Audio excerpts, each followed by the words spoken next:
राधिका अपने माता पिता और दो जुड़वा बहनों के साथ झांसी के एक छोटे से घर में निवास करती थी। उसके पिता गंभीर बीमारी से पीड़ित थे और महीनों से खाट पर पड़े थे। आज रात वह एक महत्वपूर्ण निर्णय लेने जा रही थी। वह अपने प्रेमी रोहित के साथ घर छोड़कर भागने की योजना बना चुकी थी। रात का अंधेरा हर दिशा में फैला हुआ था और राधिका ने अपने कदम धीरे धीरे दरवाजे की ओर बढ़ाए। भागने की सारी तैयारियां पहले ही पूरी हो चुकी थी, लेकिन जैसे ही उसने घर की दहलीज पार करने की कोशिश की, उसके पिता की कराहने की आवाज अचानक कानों में गूंज उठी। उस पल ने राधिका के भीतर की सारी हिम्मत को जकड़ लिया और वह वहीं खड़ी रह गई, जैसे समय रुक सा गया हो। तभी रोहित ने अधीर होकर कहा, राधिका, जल्दी करो, चलना होगा। क्या बात है, अचानक तुम क्यों रुक गई हो? राधिका ने थकी हुई आवाज में उत्तर दिया, मुझसे यह नहीं हो पाएगा रोहित। रोहित ने उसे समझाते हुए कहा, ऐसा मत कहो राधिका, हमें जल्द से जल्द यहां से निकलना होगा, इससे पहले कि कोई हमें देख ले। चलो राधिका। राधिका की आंखों से भारी भारी आंसू बहने लगे, जैसे उन आंसुओं में उसकी पूरी व्यथा भुली हो। रोहित ने चिंता से पूछा, क्या हुआ? तुम कुछ बोल क्यों नहीं रही? राधिका, कुछ तो कहो। आखिरकार राधिका ने धीमे स्वर में कहा, रोहित, मुझे माफ कर देना। और फिर अचानक उसने सोचा और अपने कदम पीछे खींच लिए। रोहित ने व्याकुलता में कहा, प्लीज राधिका, ऐसा मत करो, मेरे बारे में तो सोचो। उसकी आवाज में पीड़ा थी। राधिका ने धीरे से कहा, नहीं रोहित, मैं नहीं जा सकती। मेरी आत्मा मुझे हर कदम पर धिक्कार रही है। रोहित, मुझे माफ कर दो, मैं तुम्हारे साथ नहीं जा पाऊंगी। राधिका की आंखों से आंसू बहते हुए गालों पर फैलने लगे। उसकी पीड़ा देखकर रोहित कुछ कहने ही वाला था कि राधिका ने तुरंत ही उसे रोकते हुए कहा, रोहित, तुम यहां से चले जाओ, मेरी जिंदगी से दूर चले जाओ और मुझे भूल जाना। रोहित के चेहरे पर गहरी निराशा छा गई। वह धीमी आवाज में बोला, राधिका, मैं यह सब नहीं कर सकता। मैं तुम्हारे बिना जीने की कल्पना भी नहीं कर सकता। एक बार शादी हो जाए तो सब कुछ सही हो जाएगा। रोहित ने राधिका पर जोर डालते हुए कहा, राधिका, कृपया मान जाओ। राधिका ने आहत स्वर में कहा, अगर कुछ ठीक नहीं हुआ तब क्या करेंगे? मेरी मां कभी हमें माफ नहीं करेगी। रोहित ने आत्मविश्वास से उत्तर दिया, सब ठीक हो जाएगा, मां भी मान जाएगी। हम दोनों मिलकर हर कठिनाई का सामना करेंगे। परंतु राधिका की आंखों में संदेह था।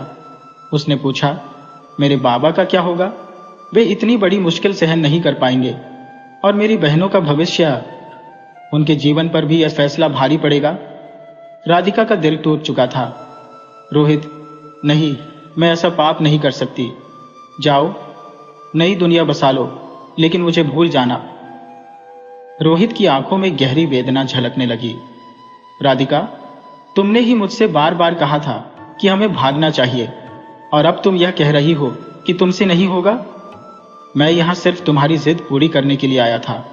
रोहित ने निराशा में कहा, अब चलता हूं राधिका, अपना ध्यान रखना, सब ठीक हो जाएगा। राधिका ने गहरी उदासी में जवाब दिया, तुम भी अपना ख्याल रखना रोहित। और फिर उसने मुड़ने का प्रयास किया। तभी वह फिर बोली, मेरा ध्यान रखना और मेरा इंतजार करना। रोहित की आवाज में भारीपन था।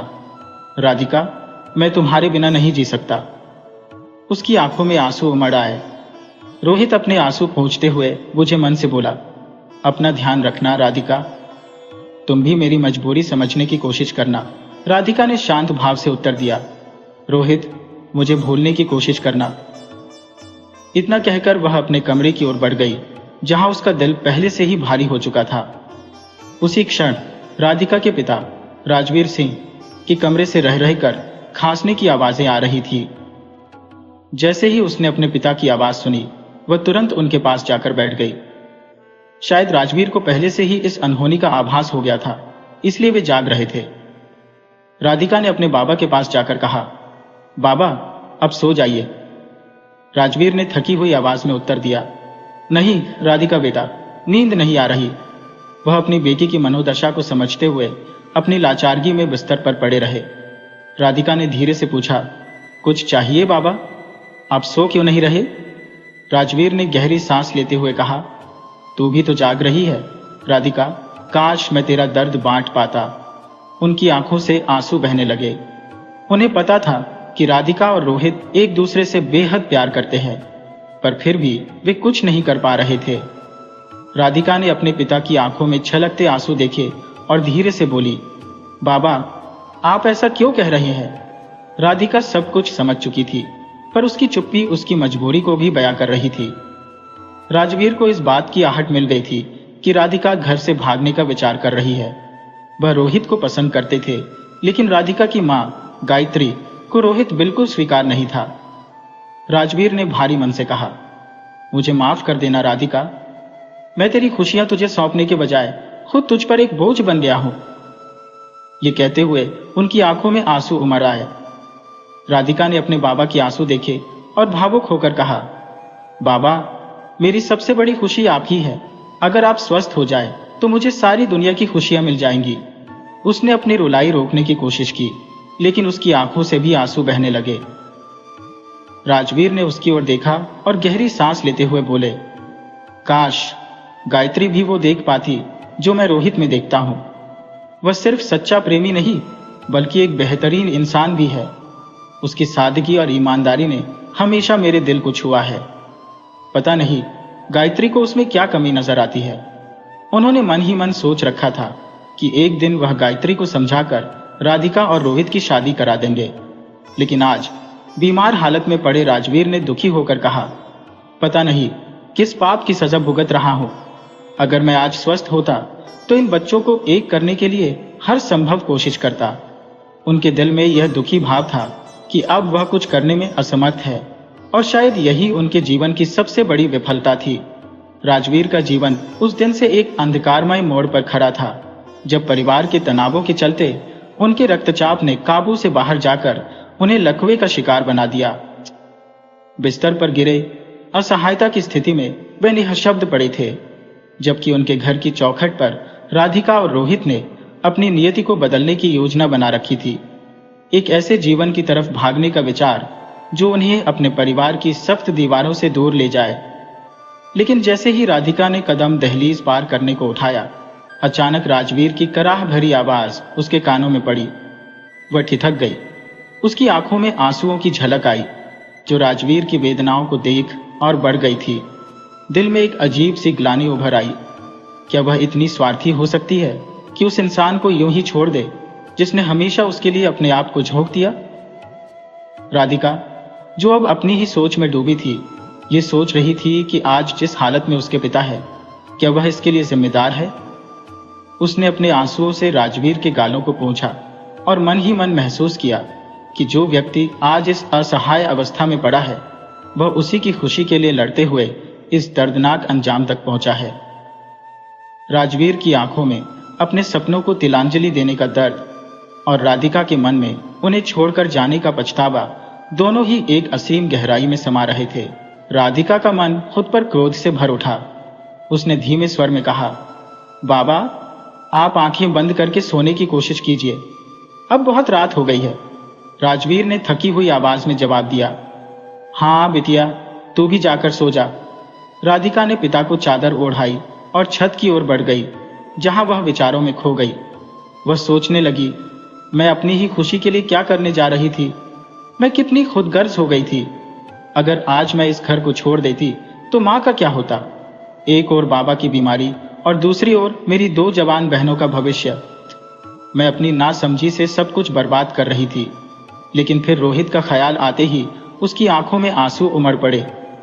इस सब में रोहित की क्या गलती है? उसकी यह सोच उसे और भी गहरे दुख में डुबोने लगी और वह छत पर ही फूट फूट कर रोने लगी। आखिरकार रोते रोते वह वहीं सो गई। राधिका अपनी सुंदरता के लिए जानी जाती थी। 22 वर्ष की वह युवती दूध जैसी गोरी थी और उसकी सुंदरता जिसने भी देखी उसकी ओर खींचा चला आता। वह अपने परिवार के साथ झांसी में रहती थी। सुबह सुबह उसे मां की आवाज सुनाई दी, राधिका, राधिका, कहाँ चली गई इतनी सुबह? मां की आवाज सुनकर उसकी आंखें खुली और वह यह सोचने लगी कि वह तो छत पर ही सो गई थी, रोहित के बारे में सोचते सोचते। फिर वह तुरंत उठकर नीचे आई और बोली, क्या हुआ मां? इतनी सुबह सुबह क्यों परेशान हो रही हो? उसकी मां गायत्री गुस्से में बोली। राधिका, पहले ये बता, तेरी आंखें इतनी लाल क्यों है और ये सूजी हुई क्यों लग रही है? क्या हुआ है तेरी आंखों को? क्या तू ठीक से सोई भी है या नहीं? राधिका ने धीमे स्वर में जवाब दिया। कुछ नहीं माँ, शायद आंख में कुछ चला गया था, इसीलिए लाल हो गई है। पानी के छींटे मारने से ठीक हो जाएगी।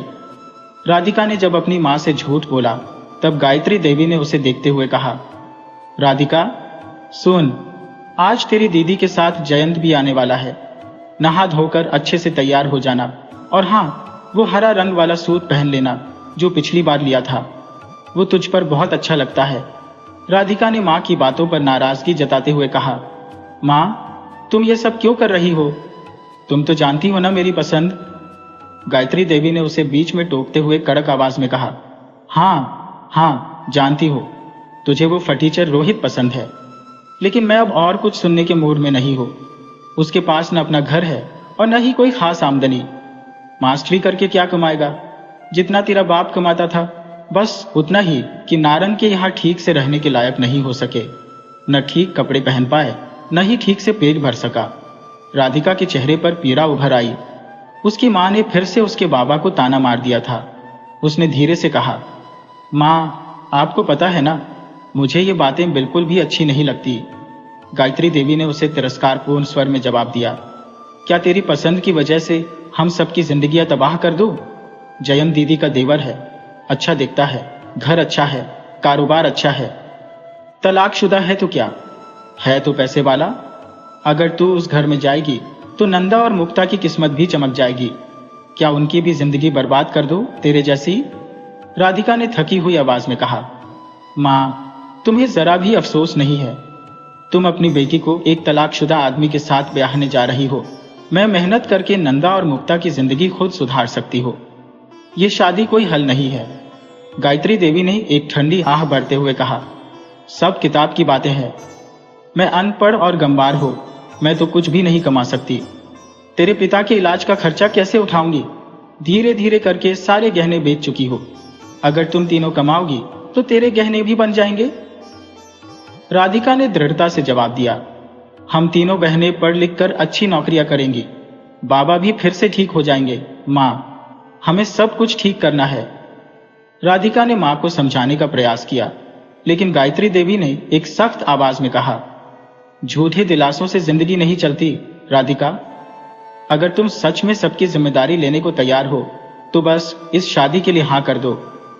राधिका ने थकी हुई आवाज में कहा, माँ तुम जयंत से मेरी शादी सिर्फ इसलिए करना चाहती हो क्योंकि घर में अब कोई कमाई का जरिया नहीं बचा है।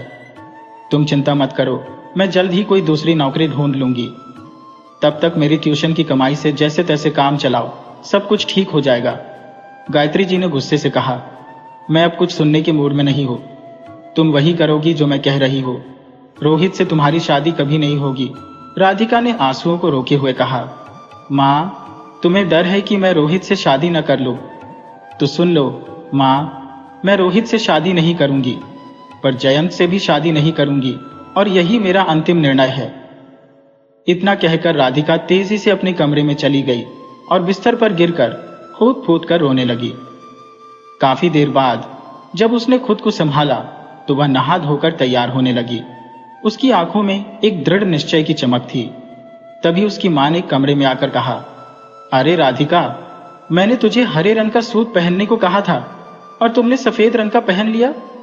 राधिका ने शांत लेकिन मजबूत स्वर में जवाब दिया, मां यह सब पैसे कमाने के लिए नहीं है, ये मेरा निर्णय है।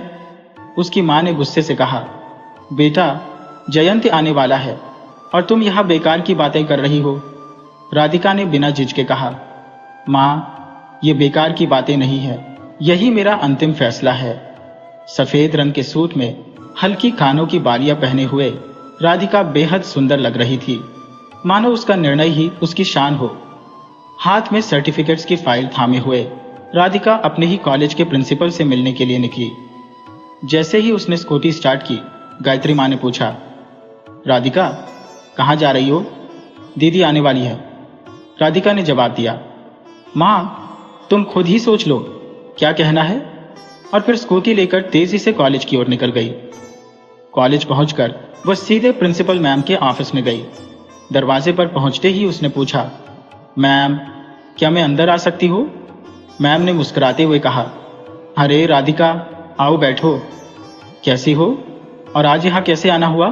राधिका ने सर्टिफिकेट्स की फाइल आगे बढ़ाते हुए कहा, मैम, आपने कल फोन किया था कि मैं अपने सर्टिफिकेट्स लेकर आऊं। अकाउंट्स टीचर की नौकरी के लिए आपसे कुछ बात करनी थी। प्रिंसिपल मैम गंभीर स्वर में बोली, हाँ, आओ बैठो। पहले तो मुझे तुम्हारे पिताजी की तबीयत के बारे में पता चला। अब कैसे हैं वो? राधिका ने हल्की उदासी भरी आवाज में कहा, जी मैम, अभी तो ज्यादा सुधार नहीं हुआ है। डॉक्टर कह रहे हैं कि ठीक होने में समय लगेगा, लेकिन ठीक हो जाएंगे। मैम ने थोड़ी चिंता जताते हुए पूछा, क्या इसी वजह से तुम अपनी कॉम की पढ़ाई छोड़ने की सोच रही हो? राधिका ने कहा, जी मैम, बाबा के इलाज का खर्च और ऊपर से मेरी दोनों छोटी बहनों नंदा और मुक्ता की पढ़ाई, ये सब देखते हुए मैंने आपको फोन किया था। मैम ने सहानुभूति से कहा, हाँ, मुझे मुग्धा ने तुम्हारी स्थिति के बारे में बताया था। वैसे तुम्हें पता है, कल भी कॉम के अकाउंट्स टीचर ने अचानक नौकरी छोड़ दी। राधिका हैरान होकर बोली, अचानक? लेकिन क्यों? मैम ने कंधे उचकाते हुए कहा, पता नहीं, इसीलिए मैंने सोचा कि तुम इस पद के लिए एकदम सही हो। तुम हमेशा से अकाउंट्स में अव्वल रही हो। तुम्हें भी नौकरी की जरूरत है और हमें एक टीचर की।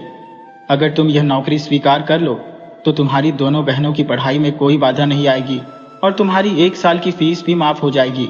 राधिका की आंखों में उम्मीद की एक किरण चमक उठी। मैम ने आगे कहा, तुम्हारी पढ़ाई भी नौकरी के साथ साथ पूरी हो सकेगी। क्या कहती हो? राधिका ने हल्की मुस्कान के साथ सिर हिलाया, मानो उसे अपने भविष्य की राह अब साफ दिखाई दे रही हो। राधिका ने कहा, आपने तो मेरी समस्या को हल कर दिया। मैम, मैं नौकरी की तलाश में निकलने ही वाली थी, लेकिन आपके आशीर्वाद ने मेरी मुश्किलें दूर कर दी। मैं आपको शब्दों में नहीं बता सकती कि आज मैं कितनी खुश हूँ। आज आप मेरे लिए भगवान से कम नहीं है। आपका बहुत बहुत धन्यवाद मैम। प्रिंसिपल मैम ने मुस्कुराते हुए कहा, आज से ही क्लास लेना शुरू कर दो। रागिनी, मैडम तुम्हें सब कुछ समझा देंगी। ये लो, मेरा लेटर उन्हें दे देना। राधिका ने नम्रता से कहा, जी मैम, बहुत बहुत धन्यवाद। और ऑफिस से बाहर आकर वह रागिनी मैडम से मिली, जिन्होंने उसे क्लास की सारी जानकारी दी। आज राधिका के दिल का बोझ कुछ हल्का लग रहा था। अभी क्लास शुरू होने में थोड़ा समय था तो वह कॉलेज की कैंटीन में बेंच पर बैठ गई। ये वही जगह थी जहां वह अक्सर रोहित के साथ बैठा करती थी। रोहित उसका सीनियर था और पढ़ाई पूरी करने के बाद वही अकाउंट पढ़ाने लगा था। राधिका के मन में विचार आया, भगवान, नौकरी मिलने की खुशी में मैं ये कैसे भूल गई कि अकाउंट का टीचर तो रोहित था। ये सोचकर उसका दिल घबराने लगा। रोहित ने अचानक नौकरी क्यों छोड़ दी? क्या वह मुझसे नाराज होकर शहर छोड़ने वाला है? ये विचार आते ही उसकी आंखों में आंसू आ गए। तभी किसी ने उसके कंधे पर हल्का हाथ रखा। बिना देखे ही उसके मुंह से निकला, रोहित। और जब उसने मुड़कर देखा तो सचमुच रोहित ही था। रोहित ने मुस्कुराते हुए कहा, मैं तुमसे मिलने आया था। राधिका घबराई हुई बोली, हाँ, मैंने तुम्हें कॉलेज आते देखा था। रोहित ने कहा, प्रिंसिपल मैम ने मुझे अकाउंट टीचर की जॉब के लिए बुलाया था। राधिका ने राहत की सांस लेते हुए कहा, तो तुम्हें ही बुलाया था? मैं बेवजह परेशान हो रही थी। तो रोहित मुस्कुराते हुए कहने लगा, अरे वाह, ये तो बड़ी अच्छी खबर है। बधाई हो राधिका। राधिका ने हल्के स्वर में पूछा, पर यह वही विषय है जिसे तुम पढ़ाते थे, है ना? रोहित, अचानक नौकरी क्यों छोड़ दी? रोहित ने थोड़ी झिझक के साथ कहा, कुछ दिन पहले मैंने एक बड़ी कंपनी में जॉब के लिए आवेदन किया था। कल वहां से कॉल आया और मैंने वह प्रस्ताव स्वीकार कर लिया। इसीलिए मुझे कॉलेज की नौकरी छोड़नी पड़ी। रोहित की आवाज में एक अजीब सी उदासी थी, मानो वह कुछ छिपा रहा हो। उसकी आंखें शून्य में कुछ खोजती सी दिखी। राधिका ने उसकी असहजता महसूस करते हुए कहा, रोहित, सच बताओ, क्या चल रहा है? रोहित ने थोड़ी देर चुप रहने के बाद कहा, राधिका, मैं तुम्हारे सामने यह कबूल नहीं करना चाहता, पर मैं हमेशा तुम्हारे फैसले का सम्मान करूंगा। तुमने जो चाहा मैं वही करने के लिए तैयार था, पर सच कहूं तो मैं तुम्हारे इंतजार में हूं और हमेशा रहूंगा। रोहित की आवाज में गहराई थी, मानो वह अपनी भावनाओं को शब्दों में समेटने की कोशिश कर रहा हो। मैं सिर्फ इतना कहने आया था, अगर कभी मदद की जरूरत हो तो बेझिझक बताना। अब चलता हूं। राधिका उसकी पीठ की ओर देखती रह गई। उसकी आंखें भावनाओं से भरी हुई थी। रोहित ने अपनी गति तेज कर दी, शायद इसलिए कि वह अपनी कमजोरियां उसे दिखाना नहीं चाहता था। तभी राधिका का फोन बजा। उसे होश आया और वह क्लास की ओर चल पड़ी। अंदर पहुंचकर उसने धीमी आवाज में कहा, मैं आ सकती हूँ? वही दूसरी तरफ प्रिंसिपल मैम के ऑफिस में रोहित खड़ा था। वह कह रहा था, मैम प्लीज राधिका को मत बताइए कि मैंने ये नौकरी उसके लिए छोड़ी है। मैंने उसकी बहनों की 1 साल की फीस भी भर दी है। प्रिंसिपल मैम ने सहमति में सिर हिलाते हुए कहा, तुम्हें चिंता करने की जरूरत नहीं रोहित। मैंने राधिका से इस बारे में कुछ नहीं कहा। मैं जानती हूँ वह बहुत आत्मसम्मानी है। वह कभी किसी से मदद नहीं मांगेगी, चाहे वह कितनी भी मुश्किल में क्यों ना हो। उसे इस बात का कभी पता नहीं चलेगा। रोहित ने एक लंबी सांस लेते हुए कहा, बहुत बहुत धन्यवाद मैम। और फिर कुछ क्षण रुककर उसने बात जारी रखी। प्रिंसिपल मैम मुस्कुराते हुए बोली, रोहित तुम वाकई एक नेक दिल इंसान हो। राधिका अकाउंट्स में बहुत ही प्रतिभाशाली है। अगर उसकी काबिलियत से छात्र कुछ सीख सके तो कॉलेज के लिए यह एक बड़ी उपलब्धि होगी। रोहित ने धीरे से कहा, मैम अब मैं चलता हूं। असल में रोहित को किसी और नौकरी का कोई ऑफर नहीं आया था। वह जानता था कि उसने अपनी मौजूदा नौकरी केवल राधिका के लिए छोड़ी थी। वह नहीं चाहता था कि राधिका नौकरी की खोज में यूं भटकती फिरे या कोई उसकी मासूमियत का गलत फायदा उठाने की कोशिश करे। उसी दौरान गायत्री की बहन ने नाराजगी भरे स्वर में कहा, तुझे पहले ही बता दिया था कि हम आ रहे हैं, फिर भी तुझसे इतनी लापरवाही कैसे हो गई? यह सुनकर राधिका की मौसी, जो घर पर पहले से ही अपने देवर के साथ आ गई थी, राधा की मां से शिकायत करती नजर आई। गायत्री ने घबराते हुए कहा, दीदी बस आती ही होगी, और ये लड़की भी ना पता नहीं कहां उलझी रहती है। वह बड़बड़ाते हुए परेशान दिखी। वहीं नंदा और मुक्ता बार बार राधिका को फोन लगा रहे थे, लेकिन किसी भी तरफ से जवाब नहीं मिल रहा था। राधिका ने अपना फोन बंद करके पर्स में रख लिया। क्लास का लेक्चर खत्म होते ही वह जो कुछ पढ़ाया गया था उस पर ध्यान लगाकर जल्दी से मुक्ता के घर की ओर निकल पड़ी।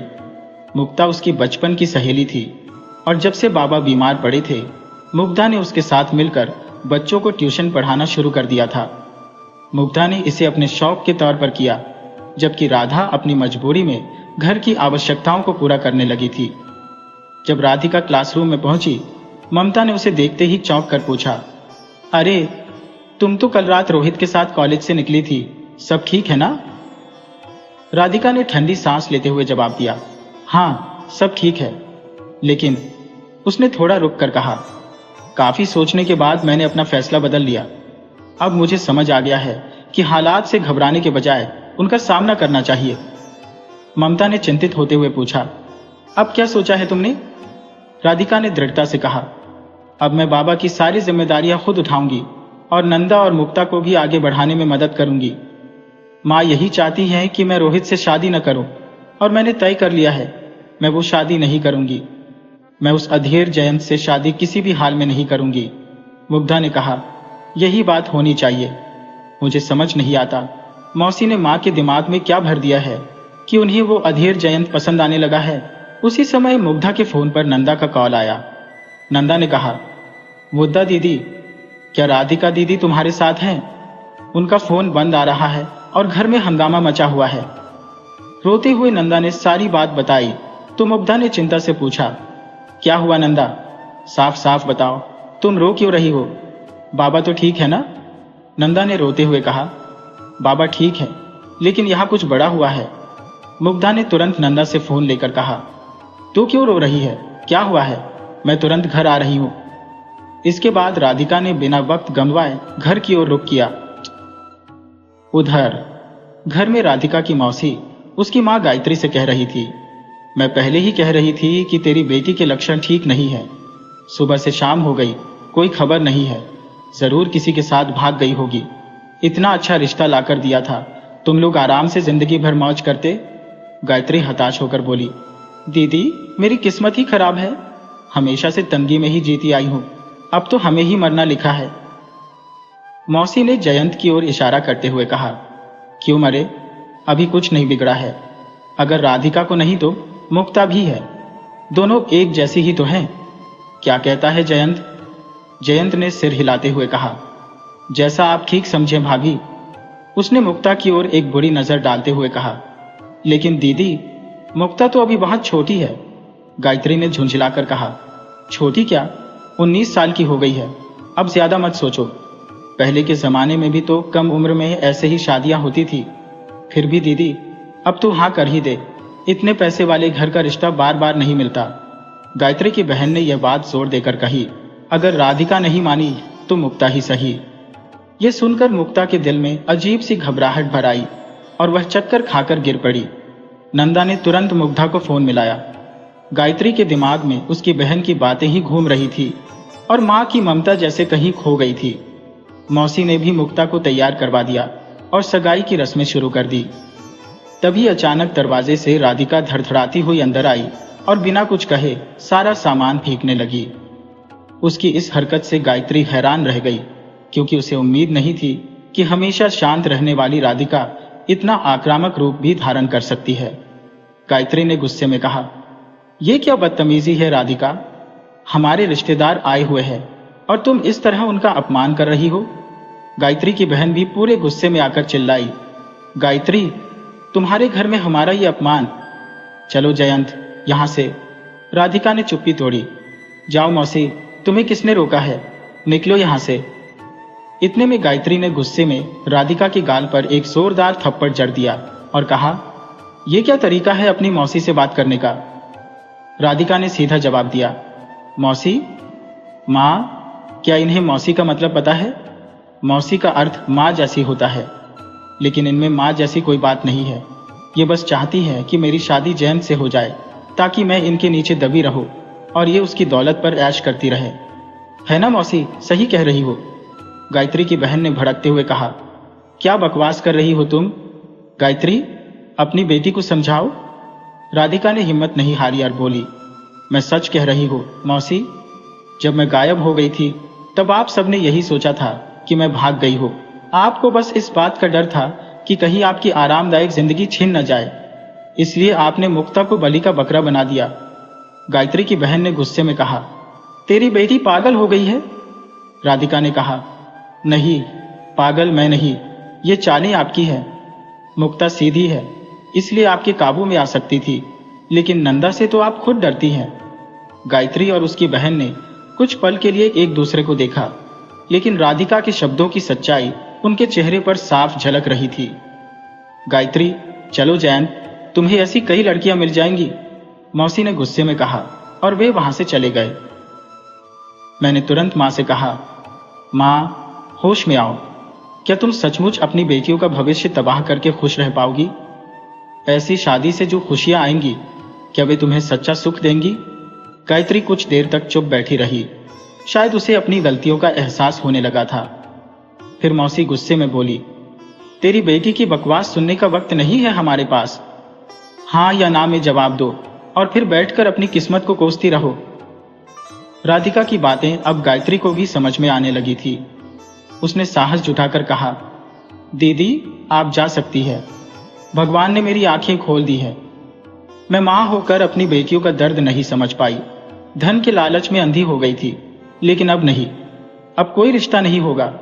गायत्री ने दृढ़ता से मौसी और जयंत को घर से निकलने को कहा।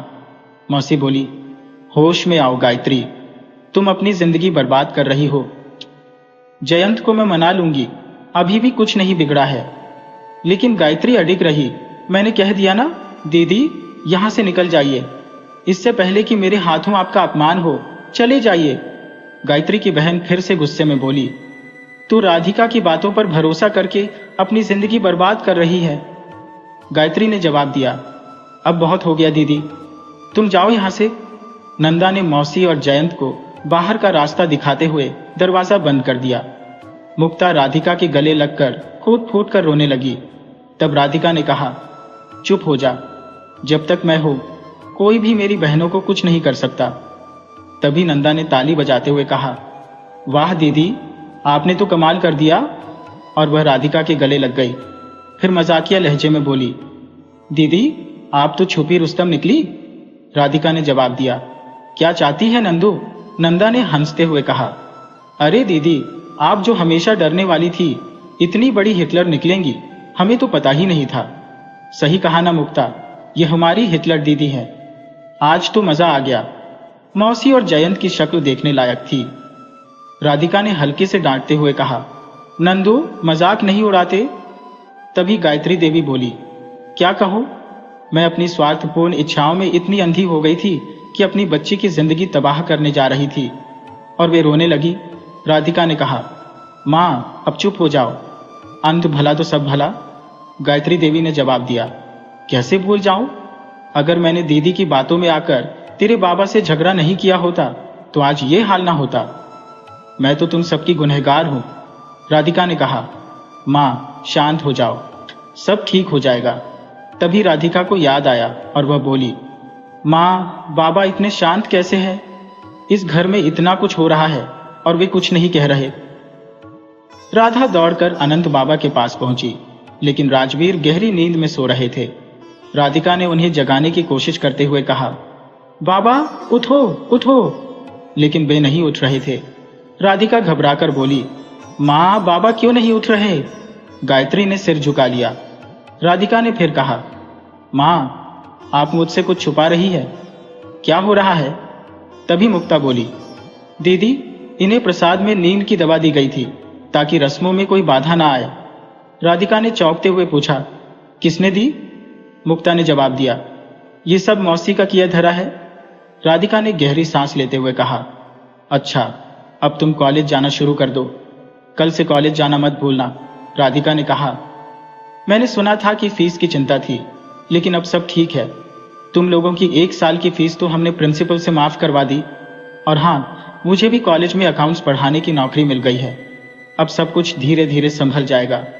गायत्री ने जवाब दिया, अब तुम्हारे बाबा को फिजियोथेरेपिस्ट के पास ले जाने की जिम्मेदारी मेरी है। समय अपनी गति से बीतता गया और 5 साल कब गुजर गए पता ही नहीं चला। नंदा और मुक्ति दोनों ही एक बड़ी कंपनी में इंटरव्यू देने गई थी। इस बीच राजवीर जी पूरी तरह ठीक हो चुके थे।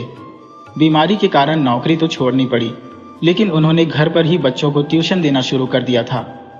राधिका आज भी कॉलेज में अकाउंट्स पढ़ाती थी और कभी कभी उसी बेंच पर बैठकर रोहित की यादों में खो जाती। मुग्धा, जो राधिका की सबसे अच्छी दोस्त थी, उसकी शादी हो चुकी थी। एक दिन गायत्री ने राधिका से कहा, बेटा तुम्हारे लिए एक अच्छा रिश्ता आया है, क्या इस बार बात आगे बढ़ाई? राधिका ने मुस्कुराते हुए कहा, माँ मेरा जवाब तो आपको पहले से ही पता है। गायत्री ने उदास होकर कहा, बेटा ऐसे कब तक चलेगा? जिंदगी अकेले बिताने के लिए नहीं बनी है। राधिका हर बार की तरह इस बार भी चुप रही और शादी की बात टाल दी। गायत्री उदास होकर चली गई। राधिका खिड़की पर खड़ी होकर रोहित को याद करते हुए बुदबुदाई, और रोहित तुम कहां चले गए? उसे रोहित की कोई खबर नहीं थी, जैसे वो हवा में कहीं खो गया हो। तभी राजवीर जी आए और बोले, बेजा खिड़की पर क्यों खड़ी हो? आओ खाना खा लो। राधिका ने कहा, बाबा मुक्ति और नंदा आ जाए तब खाएंगे। राधिका खिड़की के पास खड़ी बेचैनी से अपनी बहनों का इंतजार कर रही थी, और उसे इस बात का जरा भी अंदाजा नहीं था कि किसी की निगाहें उस पर टिकी हुई थी। वो 2 आंखें जो उसे देख रही थी, वो और कोई नहीं बल्कि रोहित था। उसने सोचा, राधिका बिल्कुल नहीं बदली, वो तो अब भी उसी तरह सबकी चिंता करती है, बस खुद को ही भूल गई है। शायद वो रोहित ही था जो उस कार में बैठा हुआ था कुछ दूरी पर। काले चश्मे से ढकी आंखें, ग्रे रंग का सूट और फ्रेंच कट दाढ़ी, वो किसी फिल्मी हीरो से कम नहीं लग रहा था। उसका यह बदला हुआ रूप पुराने रोहित से बिल्कुल विपरीत था, जिससे राधिका भी शायद एक नजर में उसे पहचान नहीं पाती। अब वह इतना आकर्षक और प्रभावशाली दिख रहा था कि पहली नजर में उसका अंदाजा लगाना मुश्किल था। राधिका सोचने लगी, ये आदमी कौन है? मुझे क्यों ऐसा लग रहा है कि यह मुझे ही देख रहा है? उसकी निगाहों का एहसास होते ही वो घर के अंदर चली गई, और उधर जैसे ही राधिका घर के भीतर गई, रोहित भी वहां से चला गया। नौकरी छूटने के बाद रोहित ने कई जगह इंटरव्यू दिए, पर कहीं भी उसे काम नहीं मिला। परिवार में माँ बाप भी नहीं थे और अकेला होने के कारण उसकी मदद करने वाला भी कोई नहीं था। ऐसे में ट्यूशन ही उसका एकमात्र सहारा था। फिर एक दिन ऐसा हुआ जिसने उसकी पूरी जिंदगी को बदल कर रख दिया। रोहित एक कंपनी में इंटरव्यू के लिए जा रहा था और हाईवे पर टैक्सी का इंतजार कर रहा था। तभी एक बेकाबू कार ने सिग्नल तोड़ते हुए दूसरी गाड़ी को जोरदार टक्कर मारी। कार में सवार एक दंपत्ति बुरी तरह से घायल हो गए थे। भीड़ चारों ओर खड़ी होकर सेल्फी लेने में मगन थी, जबकि रोहित चिल्लाया, हटो, दूर हटो, शर्म आनी चाहिए तुम सबको, किसी की जान जा सकती है और तुम लोग सेल्फी लेने में लगे हो। वह फौरन उन घायल लोगों को लेकर अस्पताल भागा। अस्पताल में दोनों की हालत गंभीर थी और तुरंत ऑपरेशन की जरूरत थी, लेकिन बिना पैसे डॉक्टर इलाज शुरू करने को तैयार नहीं थे। डॉक्टर ने कहा, तुरंत ऑपरेशन करना होगा, पहले फॉर्मेलिटीज पूरी करें और पैसे जमा कर दें। रोहित ने डॉक्टर से कहा, डॉक्टर साहब, आप पैसों की चिंता मत करिए, बस इनकी जिंदगी बचा लीजिए। उसने जितने पैसे उसके पास थे सब जमा कर दिए और डॉक्टर से कहा, आप ऑपरेशन शुरू कीजिए, मैं बाकी पैसे लेकर आता हूं। रोहित ने अपनी मां के सारे जेवर गिरवी रखकर पैसे इकट्ठे किए और जब तक वह वापस आया ऑपरेशन पूरा हो चुका था। अब रोहित अस्पताल में उन लोगों के होश में आने का इंतजार कर रहा था, यह जानने के लिए कि आखिर वो कौन थे जिनकी जिंदगी उसने बचाई थी। तभी डॉक्टर ने रोहित से कहा, मिस्टर रोहित, उन्हें होश आ गया है, अब आप उनसे मिल सकते हैं। ये सुनकर रोहित तुरंत उन दोनों से मिलने गया और उनके पर्स और मोबाइल वापस सौंप दिए। वह चिंतित स्वर में बोला, आप दोनों कैसे हैं? माफ कीजिए, मैं आपके परिवार को सूचित नहीं कर सका क्योंकि आपका मोबाइल टूट गया था। वे दोनों मुस्कुराते हुए बोले, आपका बहुत बहुत धन्यवाद नौजवान। मैं कीर्ति हूँ और ये मेरे पति गौरव है। हम अकेले रहते हैं और हमारा कोई रिश्तेदार नहीं है। क्या मैं आपका नाम जान सकता हूँ? रोहित ने विनम्रता से उत्तर दिया, मेरा नाम रोहित सिंह है। कीर्ति ने भावुक होकर कहा, थैंक यू, आपने हमारी जान बचाई, इसके लिए हम दिल से आपके आभारी हैं। रोहित ने झिझकते हुए कहा, सबसे पहले आप मुझे बस रोहित कहें, जी मत लगाइए। आप मुझसे बड़ी हैं और मुझे बचाने वाला मैं नहीं, ऊपर वाला है। धन्यवाद कहने की कोई जरूरत नहीं है। ये तो हर जिम्मेदार नागरिक का कर्तव्य है कि मुसीबत में फंसे लोगों की मदद करे। कीर्ति और गौरव उसकी बात सुनकर अभिभूत हो गए। गौरव बोले, मिस्टर रोहित, आपके विचार वाकई बहुत महान है। आप क्या करते हैं? रोहित थोड़ी संकोच के साथ बोला, अभी फिलहाल मैं बेरोजगार हूं और नौकरी की तलाश कर रहा हूं। आज सुबह जब मैं इंटरव्यू के लिए निकल रहा था तो अचानक आपको घायल देखा और आपको तुरंत अस्पताल ले आया। जैसे ही पहुंचे डॉक्टर ने आपकी देखभाल शुरू कर दी। अब आप कैसे महसूस कर रहे हैं? डॉक्टर ने पूछा। आप दोनों की किस्मत बहुत अच्छी थी कि मिस्टर रोहित ने आपको सही समय पर अस्पताल पहुंचाया और आपके ऑपरेशन का पूरा खर्च भी खुद उठाया। डॉक्टर के जाने के बाद गौरव ने रोहित से कहा, जरा मेरा पर्स और एटीएम कार्ड निकाल दो। रोहित ने पर्स से कार्ड निकाल कर दिया तो गौरव ने कहा, बेटा, रोहित को पासवर्ड दे देते हैं, जितना पैसा खर्च हुआ है उतना निकाल लो। रोहित तुरंत बोला, ऐसा कैसे हो सकता है? आप मुझे जानते भी नहीं और पासवर्ड बता रहे हैं, मुझ पर भरोसा कैसे कर सकते हैं? गौरव मुस्कुराते हुए बोले, तुम भी तो हमें नहीं जानते थे, फिर भी तुमने हम पर अपने पैसे खर्च किए और अगर हम बचते नहीं तो तुम्हारा पैसा बर्बाद हो जाता। रोहित ने कहा, बस कीजिए आप दोनों, आराम कीजिए, वरना मैं यहां से चला जाऊंगा। कुछ दिनों बाद जब कीर्ति और गौरव अस्पताल से डिस्चार्ज होकर घर पहुंचे तो रोहित उन्हें उनके घर छोड़ने गया। जैसे ही वहां उनके शानदार बंगले में प्रवेश किया, वह हैरान रह गया। बैठक में एक बड़ी तस्वीर लगी थी जिसमें एक 14-15 वर्षीय लड़का था और उसके ऊपर माला टंगी हुई थी। तस्वीर देखते ही रोहित ठिठक गया और बोला, यह कौन है? कीर्ति ने धीमे स्वर में कहा, यह हमारा बेटा है जिसे नियति ने हमसे छीन लिया। अगर वह जिंदा होता तो तुम्हारी ही उम्र का होता। रोहित ने संजीदा होकर कहा, मुझे माफ करें अंकल जी, मैंने आपको दुखी कर दिया, अब मुझे चलना चाहिए। जैसे ही रोहित जाने के लिए मुड़ा, गौरव ने उसे आवाज दी, रुको बेटा, कल आकर मुझसे मिलना और ये मेरी कंपनी का कार्ड रख लो। रोहित ने कार्ड देखा और चौंक कर बोला, अरे इसी कंपनी में तो मैं इंटरव्यू के लिए गया था। गौरव हंसते हुए बोले, मैं ही इसका मालिक हूं। कीर्ति और गौरव, यही के जी का मतलब है। मैं तुम्हारा इंतजार करूंगा। रोहित ने खुशी से कहा। जी सर, कल मिलते हैं। उस दिन से रोहित की जिंदगी बदल गई और वह कीर्ति और गौरव के परिवार का प्रिय बन गया। अब रोहित के जी कंपनी का मैनेजिंग डायरेक्टर बन चुका है। उसके पास दौलत और शोहरत की कोई कमी नहीं। बस अगर कोई कमी है तो वह है राधिका की। बीते 5 वर्षों में उसने राधिका से मुलाकात भी नहीं की, परंतु उसकी हर छोटी बड़ी गतिविधि पर नजर रखता रहा है। जब भी राधिका किसी मुश्किल में फंसती है, रोहित किसी न किसी माध्यम से उसकी मदद भेजता रहता है, बिना सामने आए। आज भी कॉलेज से नंदा और मुक्ता केजी कंपनी में इंटरव्यू देने गई है, जो दरअसल रोहित की एक सोची समझी योजना का हिस्सा है। उसकी मोहब्बत कितनी सच्ची और गहरी है, यह कोई नहीं जानता। उधर राधिका अपने अंदरूनी भावनाओं से जूझते हुए रोहित की यादों में खोई रहती है। वह अपने मन में टूटती और बिखरती रहती है, परंतु दुनिया के सामने उसने अपने जज्बातों को पूरी तरह छिपा रखा है। तभी दरवाजे की घंटी बजती है। गायत्री देवी दरवाजा खोलती है और उनकी दोनों बेटियां खुशी से झूमते हुए उनसे लिपट जाती है। अरे अरे, क्या हुआ तुम दोनों को? गायत्री जी पूछती है। उनकी बेटियां हंसते हुए कहती है, माँ, हमें नौकरी मिल गई है। इस खबर से घर में खुशी की लहर दौड़ जाती है। राजवीर सिंह भी अपनी तीनों बेटियों को गले से लगाते हुए कहते हैं, मेरी बेटियां अब अपने पैरों पर खड़ी हो गई हैं। अब मुझे किसी बात की चिंता नहीं है। इसी खुशी के माहौल में गायत्री देवी राधिका से कहती है, बेटा, अब तो तू भी शादी कर ले। कब तक यहाँ अकेली रहेगी? राधिका बिना कुछ बोले वहां से चुपचाप उठकर खिड़की के पास चली जाती है। वह खिड़की से बाहर देखते हुए फिर से रोहित की यादों में डूब जाती है। गायत्री देवी की आंखों से आंसू बहने लगते हैं। वह खुद से बड़बड़ाते हुए कहती है, मेरी गलतियों की सजा मेरी बेटी भुगत रही है। काश रोहित मिल जाता, मैं उससे माफी मांग लेती और राधिका की शादी उससे करा देती। लेकिन अब तो रोहित अपनी जिंदगी में आगे बढ़ चुका होगा। उसने अपना घर बसा लिया होगा। उसी क्षण राधिका ने अपनी मां की ओर मुड़ते हुए पूछा, क्या सोच रही हो मां?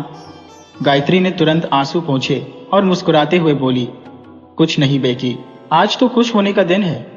चलो पार्टी मनाते हैं। तुम्हारी बहनों को नौकरी मिली है, यह तो बड़ी खुशी की बात है। राधिका भी मुस्कुराते हुए हामी भरती है। थोड़ी देर के लिए सबकी खुशियों में गायत्री का मन दूसरी बातों से हट जाता है और वह अपनी बेटियों के साथ इस खुशी के पल का आनंद लेने लगती है। 1 महीना बीत चुका था। इतवार का दिन था जब अचानक डोरबेल बजी। राधिका ने उत्साह में कहा, मैं देखती हूँ, और दरवाजा खोलते ही सामने मुग्धा को खड़ा पाया। राधिका ने बिना रुके कहा, अरे मुग्धा, तू कब आई? कैसी है? बिट्टू और विकास कैसे हैं? तू आजकल कहाँ थी? एक ही सांस में कई सवाल दाग दिए। मुग्धा ने हंसते हुए कहा, यार अंदर तो आने दे पहले। तभी गायत्री देवी बोली, क्या दरवाजे पर ही सारे सवाल निपटा लेगी? मुग्धा ने मुस्कुराते हुए कहा, हाँ आंटी, देखो ना, राधिका की चिंता ही खत्म नहीं हो रही। लेकिन बिट्टू की तबीयत ठीक है, तुमसे गले लगाना भूल गई है इसने। शिकायत भरे लहजे में मुग्धा ने गायत्री देवी को गले लगा लिया। गायत्री जी ने पूछा, तू कैसी है बेटी? मुग्धा बोली, मैं तो बिल्कुल ठीक हूं आंटी। गायत्री ने कहा, जाओ तुम दोनों कमरे में जाकर बातें करो, मैं चाय नाश्ता लेकर आती हूं।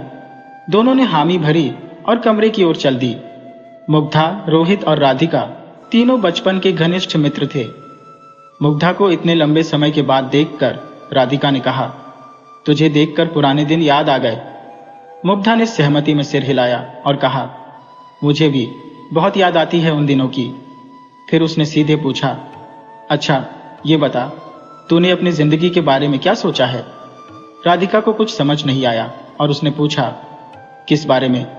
मुग्धा बोली, अपनी जिंदगी के बारे में। आगे क्या सोचा है? राधिका ने थोड़ा झल्लाते हुए कहा, तू मुझसे मिलने आई है या मुझे सलाह देने?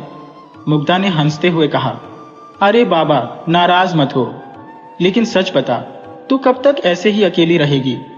राधिका ने उदास होकर कहा, मुझे पता है कि रोहित यहीं कहीं है, मेरे आसपास। मैं उसका एहसास करती हूँ, बस वो सामने नहीं आना चाहता। मुग्धा ने कहा, तो क्या ये तेरा वहम हो सकता है? हो सकता है कि उसने शादी कर ली हो और अब वो तुझसे मिलने का कोई इरादा ना रखता हो। राधिका की आंखों में दृढ़ता आ गई। उसने कहा, उसने मुझसे वादा किया था कि वो मेरा इंतजार करेगा। मुग्धा ने फिर सवाल किया, अगर उसने वादा किया था तो वो अब तक तुझसे मिलने क्यों नहीं आया? उसने कभी फोन क्यों नहीं किया? राधिका की आंखें भर आईं और उसने धीरे से कहा, क्योंकि मैंने उसे कसम दी थी, जब तक मैंने ना कहा हो वह मेरे घर आने का साहस भी न करे।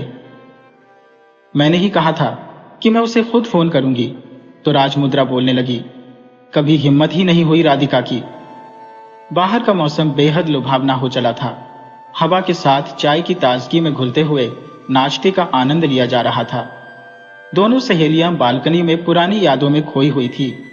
जब अचानक रोहित की गाड़ी वहां से गुजर गई और राधिका की निगाहें उसकी ओर ठहर गईं।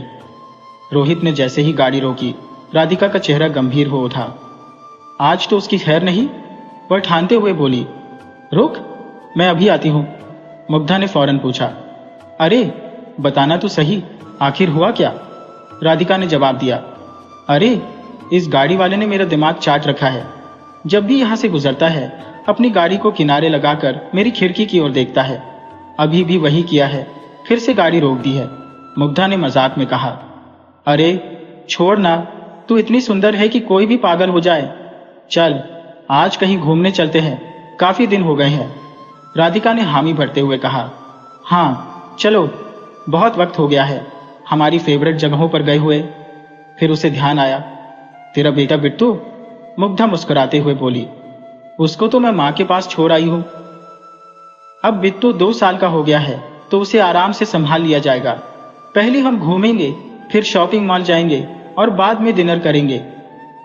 आज का दिन पूरा तेरे नाम है राधिका, मुग्धा ने कहा। राधिका भी मुस्कुराते हुए बोली, चल मां को बता देते हैं कि हम लोग जा रहे हैं। दोनों सहेलियां घूमने निकल पड़ी और जैसे ही मॉल के अंदर पहुंचने लगी, राधिका ने देखा कि वही कार पार्किंग में खड़ी है। उसने मुग्धा की ओर देखा और कहा, यह तो हमारा पीछा करते हुए यहां तक आ गया। आखिर यह है कौन और चाहता क्या है?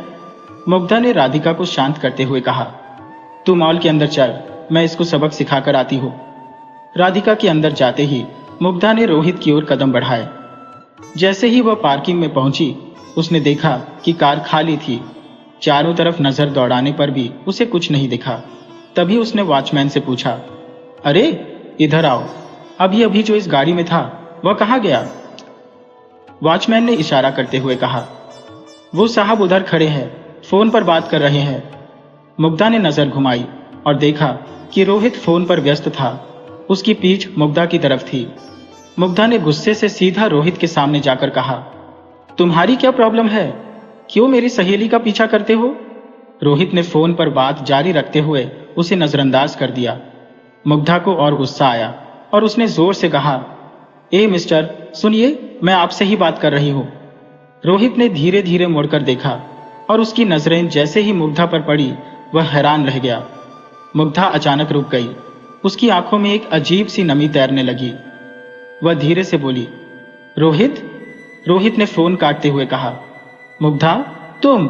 दोनों के बीच एक क्षण का मौन छा गया और फिर मुग्धा रोहित के गले लग गई। कैसी हो? रोहित ने मुस्कुराते हुए पूछा। बढ़िया हूं, और तुम? मुग्धा ने हंसकर जवाब दिया। थोड़ी देर तक इधर उधर की बातें करने के बाद मुग्धा ने सीधा सवाल किया, तुम राधिका को छुप छुप कर क्यों देखते हो? सामने आकर बात क्यों नहीं करते? रोहित की आंखों में गहरी पीड़ा उभरी और वह बोला, बहुत इंतजार कर लिया, अब और नहीं होता। मुग्धा ने गहरी सांस लेते हुए कहा, किसने कहा कि तुम्हें इंतजार करना है? एक बार सामने जाकर बात करने की कोशिश क्यों नहीं करते? आखिर क्यों उससे मिलने का प्रयास नहीं करते? रोहित ने सिर झुकाते हुए कहा, मुग्धा, मैं मिलना चाहता हूं, उसे गले लगाना चाहता हूं, पर उसकी कही हुई बातें बार बार मेरे दिमाग में घूमती हैं। उसने कहा था, जाओ रोहित, अपनी अलग दुनिया बसा लो और मुझे भूलने की कोशिश करो। क्या यह सही था? मुग्धा ने उसे ध्यान से देखा और धीरे से बोली, रोहित, तुम्हारी दुनिया तो वही है जहां राधिका है। तुम उससे सच्चा प्यार करते हो, यह तो साफ दिखता है। रोहित की आंखों में एक गहरी उदासी तैरने लगी। वह बोला, हाँ मुग्धा, मैं हर दिन उसकी याद में जीता हूं और उसके घर के सामने से इस उम्मीद में गुजरता हूं कि शायद एक दिन वह मुझे फिर से आवाज देकर रोक ले। मुग्धा ने एक पल के लिए सोचा और फिर कहा, लेकिन वो तुम्हें कैसे पहचानेगी रोहित? जिस रोहित का वह इंतजार कर रही है वह इस रोहित से एकदम अलग है। मैं खुद तो तुम्हें एक बार में पहचान नहीं पाई थी, और राधिका कैसे पहचानेगी जब तुम आधे खुले शीशे के पीछे काले चश्मे में छिपे हो? रोहित मुस्कुराते हुए बोला, प्यार करने वाले लाखों की भीड़ में भी अपने महबूब को पहचान लेते हैं। मुग्धा, वो मेरा इंतजार कर रही है। मुग्धा ने सिर हिलाते हुए कहा, मैं नहीं मानती। उसका रोहित साधारण कपड़े पहनने वाला सीधा साधा इंसान था, और अब तुम सूट बूट में हीरो टाइप बन गए हो। तुम एकदम बदल गए हो। ये बदलाव कैसे हुआ? रोहित ने हंसते हुए कहा, यह लंबी कहानी है, एक दिन बताऊंगा। इसके बाद रोहित ने मुग्धा को अपनी पूरी कहानी सुनाई। राधिका से जुदाई से लेकर अब तक की हर छोटी बड़ी घटना। मुग्धा की आंखों में आंसू छलक आए। उसने कहा, रोहित, ऐसा प्यार मैंने सिर्फ फिल्मों में देखा है या कहानियों में पढ़ा है? तुम दोनों के रूप में सच्चे प्यार को मैंने आज हकीकत में देख लिया। रोहित ने धीमे स्वर में पूछा, राधिका कैसी है? मुग्धा ने मुस्कुराते हुए कहा, चलो खुद देख लो, वो तुम्हारे बिना कैसी है, और हाँ, वो तुम्हारा इंतजार कर रही है। नहीं, जब तक राधिका खुद अपने प्यार का इजहार नहीं करती तब तक मैं कुछ नहीं करूंगा, रोहित ने ठहराव से कहा। मुग्धा ने उत्सुकता से पूछा, क्यों रोहित? रोहित ने गहरी सांस ली और बोला, क्योंकि उसने अपने दिल के प्यार को कहीं गहरे दफन कर लिया है। मुझे वही राधिका चाहिए जिसने मुझसे बेइंतहा मोहब्बत की थी। एक समय ऐसा भी था जब वो सब कुछ छोड़कर मेरे साथ भागने को तैयार थी, पर अब वो प्यार कहाँ है? तभी मुग्धा का फोन बज उठा। राधिका की कॉल आ रही थी। मुग्धा ने रोहित और मुग्धा को शांत किया और फोन उठाकर कहा, बस 1 मिनट में आ रही हूं, राधिका मेरा इंतजार कर रही है। रोहित की तरफ मुड़ते हुए मुग्धा बोली, मैं चलती हूं, लेकिन याद रखना, अब तुम दोनों को मिलाने का वादा मैंने कर लिया है। जब तक ऐसा नहीं होगा मैं चैन से नहीं बैठूंगी। फिर मुस्कुराते हुए उसने रोहित का नंबर लिया और अंदर चली गई। शॉपिंग मॉल के अंदर पहुंचते ही राधिका ने हंसते हुए कहा, अरे इतनी देर लगा दी, किससे मिल रही थी? उधर रोहित अपने घर लौट चुका था, लेकिन आज उसे दिल में एक अजीब सी शांति महसूस हो रही थी। उसे महसूस हुआ कि उसकी पीड़ा को किसी ने समझा है। राधिका ने फिर से पूछा, मैं कब से पूछ रही हूं, कहां चली गई थी?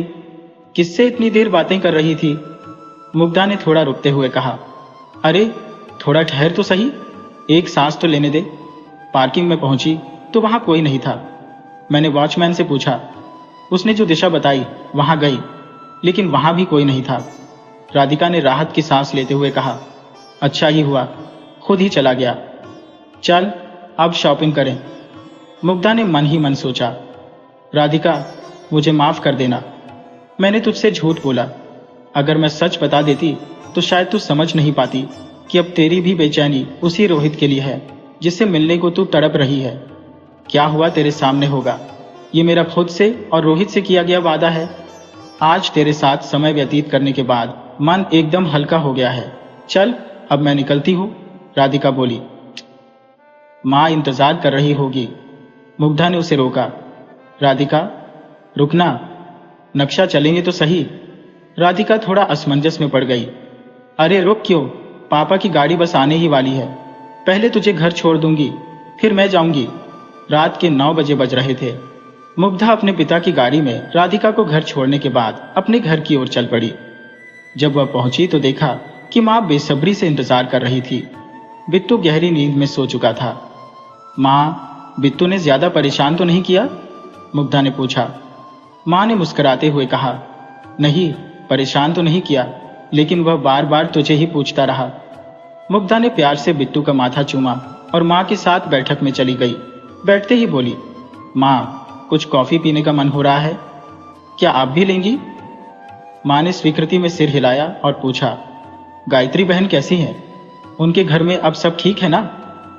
हाँ माँ, सब ठीक है। नंदा और मुक्ता अब नौकरी कर रही है, मुग्धा ने जवाब दिया। अंकल, अब पूरी तरह स्वस्थ हो गए हैं। माँ ने राहत की सांस लेते हुए कहा। यह सुनकर अच्छा लगा मुग्धा। और राधिका की शादी का क्या विचार है? मुग्धा कॉफी लेकर आई और धीमे स्वर में बोली, माँ, राधिका शायद रोहित के अलावा किसी और से विवाह नहीं करना चाहती। माँ ने गंभीरता से कहा। लेकिन कब तक इंतजार करेगी? उसे समझाने का कोई प्रयत्न किया? छोटी बहनों के विवाह का भी तो सवाल है। और गायत्री जी का क्या? रोहित की कोई खबर है? वो तो कब का शादी कर चुका होगा, नहीं तो क्या अब तक लौट कर नहीं आता? नहीं माँ, मुग्धा ने कहा, रोहित ने शादी नहीं की है। राधा ने उसे एक कसम दिला दी थी और इसी वजह से वह वापस नहीं आया। माँ थोड़ी आश्चर्यचकित हो गई। तुझे यह सब कैसे मालूम? तुम दोनों मिले थे क्या? हाँ माँ, मुग्धा ने स्वीकारा। आज ही रोहित से मुलाकात हुई और उसने मुझे सारा सच बताया। माँ ने चिंतित स्वर में कहा। तो अब क्या सोचा है? इन दोनों को मिलाने का कोई उपाय? मुग्धा ने निराशा से सिर हिलाते हुए कहा। पता नहीं माँ, कुछ भी समझ में नहीं आ रहा है। सब कुछ सिर के ऊपर से गुजर रहा है। माँ ने उसे सांत्वना देते हुए कहा। कुछ न कुछ तो करना ही पड़ेगा, आखिर दोनों तेरे करीबी मित्र हैं। खैर, अब बहुत रात हो चुकी है, मैं सोने जा रही हूँ। तू भी आराम कर, कल इस बारे में चर्चा करेंगे। मुग्धा ने सहमति में सिर हिलाया। ठीक है माँ। उसी समय मुग्धा का फोन बजा। माँ ने पूछा, किसका फोन है? विकास का, मुग्धा ने कहा। आप जाइए माँ, मैं बात करके आती हूँ। मुग्धा ने फोन उठाते ही कहा, हेलो विकास। विकास ने चुटकी ली। Hello dear. क्या बात है? माँ के घर जाकर पतिदेव को भूल गई क्या? मुग्धा मुस्कुराते हुए बोली। नहीं विकास, ऐसी कोई बात नहीं। सच तो यह है कि मैं भी तुम्हारी बहुत याद कर रही थी। बिट्टू तो ठीक है ना? और माँ पापा? विकास ने चिंता जताई। हाँ, सब ठीक है, मुग्धा ने आश्वासन दिया। पर मुझे तुम्हें एक बात बतानी है। याद है मेरी सहेली राधिका? हाँ, क्या हुआ उसे? विकास ने पूछा। सुनो, मुग्धा ने कहा और सारी बात विस्तार से बताई। विकास ने बात सुनकर कहा, अच्छा, तो यह स्थिति है। फिर क्या सोचा है तुमने? इनकी मुलाकात कैसे होगी? पता नहीं विकास, मुग्धा ने कहा। कोई भी समाधान समझ नहीं आ रहा है। विकास ने उसे समझाते हुए कहा, ठीक है, अभी तुम सो जाओ, सुबह शांति से विचार करना। और हाँ मैडम जी, राधिका की प्रेम कहानी में इतना मत खो जाना कि पति का जन्मदिन ही भूल जाओ। परसों आ रही हो ना वापस, या मुझे अकेले ही जन्मदिन मनाना पड़ेगा? मुग्धा ने एकाएक उत्साह से कहा। आइडिया मिल गया, यह विचार पहले मेरे मन में क्यों नहीं आया? विकास ने उसकी प्रशंसा करते हुए कहा। अरे वाह मुग्धा, तुम तो कमाल हो। लेकिन मैडम, हमें भी तो बताओगी कि यह नया विचार क्या है, या खुद से ही खुश होती रहोगी? मुग्धा मुस्कुराई और बोली, देखिए विकास जी, आपका जन्मदिन आ रहा है। विकास ने हाँ में सिर हिलाया। हाँ, तो हम आपके जन्मदिन की पार्टी में राधिका और रोहित को मिलवाएंगे। क्या आप इसमें मेरा साथ देंगे? मुग्धा ने प्रस्ताव रखा। कैसे? विकास ने पूछा। हम पार्टी माँ के घर पर रखेंगे। विकास ने मुग्धा के विचार की सराहना की। आइडिया तो अच्छा है, मैं तैयार हूं। अच्छा, अब मैं सोने जा रहा हूं। कल सुबह जल्दी उठकर तैयारियां करनी है। अगली सुबह विकास के आने से पहले मुग्धा ने अपनी माँ को सारी योजना समझाई थी। माँ ने भी सहमति जताई और कहा, तुमने जो किया है वह सही है। अब देर किस बात की, तैयारी शुरू करो। बस नंदा और मुक्ता भी आ जाए। जल्द ही नंदा और मुक्ता आ गई और जन्मदिन की तैयारियों में जुट गई। सब कुछ व्यवस्थित करने के बाद वे मुग्धा से विदा लेकर चली गई। लेकिन मुक्ता जाते जाते कह गई, नंदा, राधिका को कुछ मत बताना। पार्टी की रौनक धीरे धीरे बढ़ रही थी। विकास भी आ गया था और हर तरफ हंसी ठिठोली का माहौल था। दिन ढलते ढलते विकास के परिवार के सदस्य भी पहुंच गए। राधिका के माता पिता भी आ गए थे और रोहित, कीर्ति जी और गौरव जी के साथ आया था। राधिका को रोहित से अभी मिलाना नहीं था, इसलिए उसे पास के कमरे में ठहराया गया था। राधिका हल्के गुलाबी रंग का सूट पहने खुले बालों में बेहद आकर्षक लग रही थी। उसके चेहरे पर हल्की उदासी की झलक स्पष्ट थी। उसे एक अजीब बेचैनी महसूस हो रही थी। वह खिड़की के पास खड़ी हो गई, जैसे किसी की प्रतीक्षा कर रही हो। मुग्धा उसके पास आई और बोली, क्या हुआ राधिका, यहाँ क्यों खड़ी हो? चल अंदर, केक काटने का समय हो गया है। सब आ गए हैं, राधिका ने धीरे से कहा। सॉरी मुग्धा, मुझे न जाने क्यों ऐसा लग रहा है जैसे रोहित यहीं कहीं है, मेरे बहुत करीब। लेकिन सामने क्यों नहीं आ रहा? मुग्धा ने मुस्कुराते हुए जवाब दिया। ये तेरा दिल कह रहा है, चल, अभी बहुत कुछ होना बाकी है।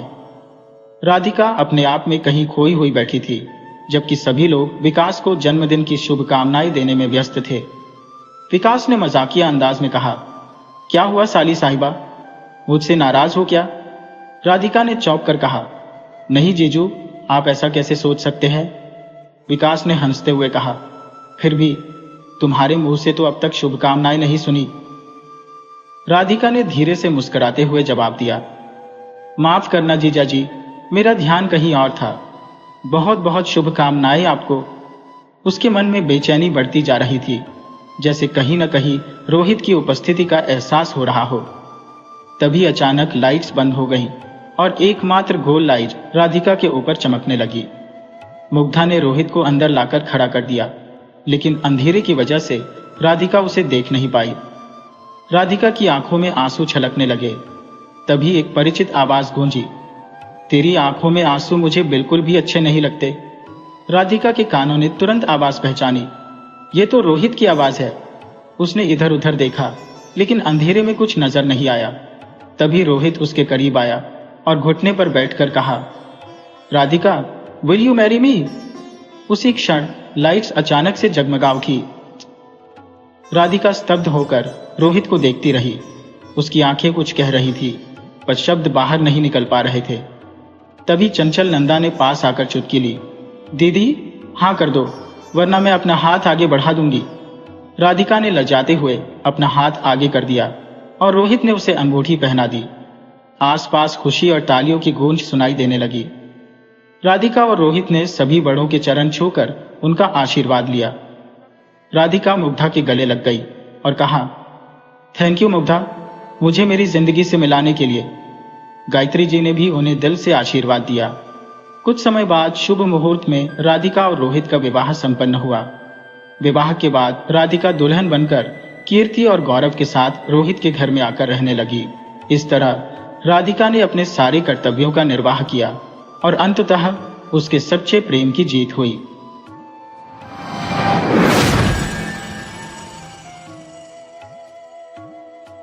बहुत समय पहले की बात है। एक छोटे से गांव के एक छोर पर एक वृद्धा अपने नन्हे पोते के साथ रहती थी। उसके जीवन का आधार मात्र वही बालक था। उसके सिवाय इस दुनिया में उसका कोई न था। बुजुर्ग माई की उम्र कोई 60-65 साल की थी और वह गांव की दाई के तौर पर काम करती थी। गांव में जब भी किसी घर में नन्ही किलकारी गूंजती, वह बिमला ही होती जो उस बच्चे को अपने कुशल हाथों से इस दुनिया में लाती। बिमला का जीवन साधारण था। उसके घर में बस वही और उसका नन्हा पोता रहता था। उनका निवास गांव के बाहरी हिस्से में शहर की हलचल से दूर था। बिमला का पोता अभी बहुत छोटा था, इसलिए पूरे घर का भार बिमला के ही कंधों पर था। वह दिन भर मेहनत करती और जो भी थोड़ा बहुत कमाती उसी से उनका गुजारा होता। बिमला की दाईगिरी के हाथों में जैसे जादू था। जिन भी शिशुओं का जन्म उसने कराया था वे सभी स्वस्थ और हृष्ट पुष्ट रहे थे। गांव वाले अक्सर कहा करते, बिमला के हाथों में तो साक्षात ईश्वर की कृपा है। उसकी उम्र के साथ साथ उसके अनुभव की गहराई भी बढ़ गई थी, जिससे वह प्रसव कराने में निपुण मानी जाती थी। गांव वासियों की सराहना से बिमला का मन खिल उठता और उसे इससे अच्छी खासी दक्षिणा भी मिलती थी। जो महिलाएं संतान सुख से वंचित थी, वे भी बिमला से उपचार लेकर मातृत्व का सुख पा जाती। ऐसा प्रतीत होता था मानो बिमला पर स्वयं भगवान की विशेष कृपा हो। उसी समय शहर में एक प्रतिष्ठित परिवार रहता था, जिसका एकमात्र पुत्र मोहित था। मोहित का विवाह उसके माता पिता ने एक सुंदर युवती सुंदरी से कर दिया था। वक्त अपनी गति से आगे बढ़ा और मोहित और सुंदरी के विवाह को 5 वर्ष बीत गए, लेकिन सुंदरी की गोद अब तक सोनी थी। परिवार के लोग सुंदरी पर ताने कसने लगे, अब तक मां क्यों नहीं बनी, अब तो बच्चा कर लो। घर की बातें सुंदरी के मन को दुखी कर देती। मोहित और सुंदरी ने कई प्रयास किए, लेकिन संतान की आहट न सुनाई दी। हारकर मोहित ने सुंदरी का और अपना चिकित्सीय परामर्श कराया। जांच में यह स्पष्ट हुआ कि सुंदरी प्राकृतिक रूप से मां बनने में सक्षम नहीं थी। यह खबर सुनकर सुंदरी का हृदय चकनाचूर हो गया। उसके लिए यह सदमे से कम न था।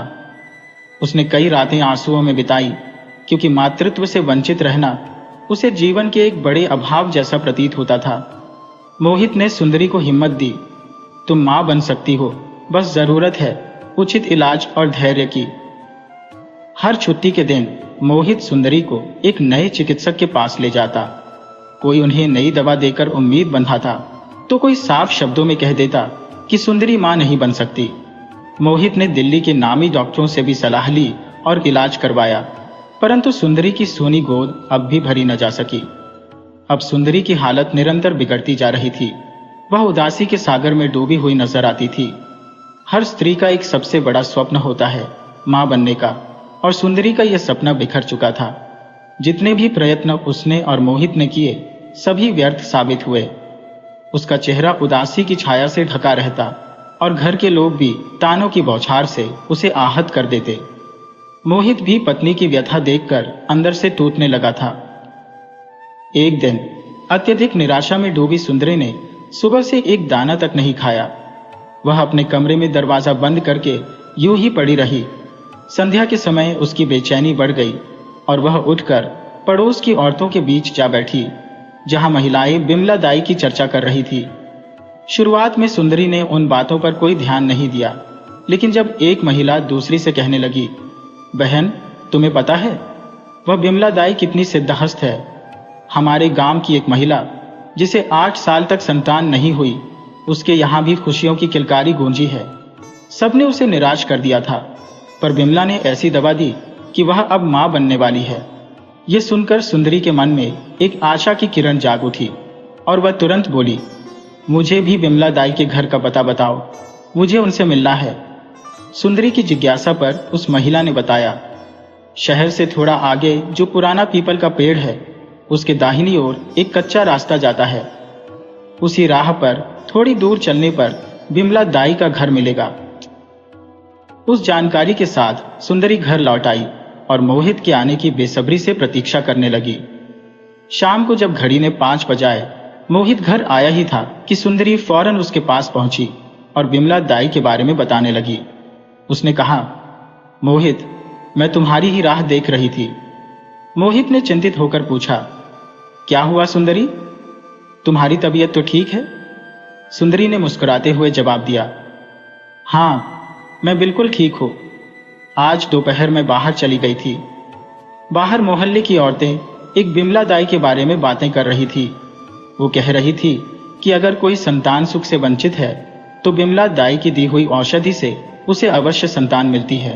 कहते हैं उसकी दी हुई दवा कभी विफल नहीं होती। मोहित, मुझे उस औरत से मिलने ले चलो। मुझे पूरा विश्वास है उसकी औषधि से मेरी सोनी गोद भी भर जाएगी। मोहित ने कहा, ठीक है सुंदरी, चलो। और दोनों बिमला दाई के घर की ओर चल पड़े। बिमला ने सुंदरी की पूरी तरह से जांच की और फिर उसे औषधि दी। साथ ही कुछ सख्त निर्देश भी दिए, बाहरी कामकाज से दूर रहने और कुछ खास खाद्य पदार्थों से परहेज करने के। कुछ ही समय बाद उस औषधि के असर से सुंदरी गर्भवती हो गई और समय के साथ उसने एक संतान को जन्म दिया। इस खुशी के मौके पर सुंदरी और मोहित बिमला के घर पहुंचे। उसके सामने हाथ जोड़कर आभार प्रकट किया। उनकी खुशी की सीमा न थी। उन्होंने मोहल्ले में लड्डू बांटे, उत्सव मनाया और जो कोई भी उनके सुख की वजह पूछता, वे उसे बिमला दाई के चमत्कारिक इलाज के बारे में बताते। लोग कहने लगे कि सचमुच बिमला दाई तो ईश्वर का अवतार है। जो काम बड़े बड़े चिकित्सक नहीं कर सके, वह एक बुजुर्ग दाई ने कर दिखाया। उसके इस चमत्कार के बाद पूरे नगर में बिमला दाई का नाम और भी प्रसिद्ध हो गया। एक रात की बात है, बुजुर्ग बिमला अपने छोटे पोते के साथ सोई हुई थी। रात के लगभग 3 बजे का समय था। बाहर अंधेरी रात थी और ठंडी हवाएं तेज गति से बह रही थी। हर तरफ नीरवता पसरी थी, केवल हवा की सिहरन सुनाई दे रही थी।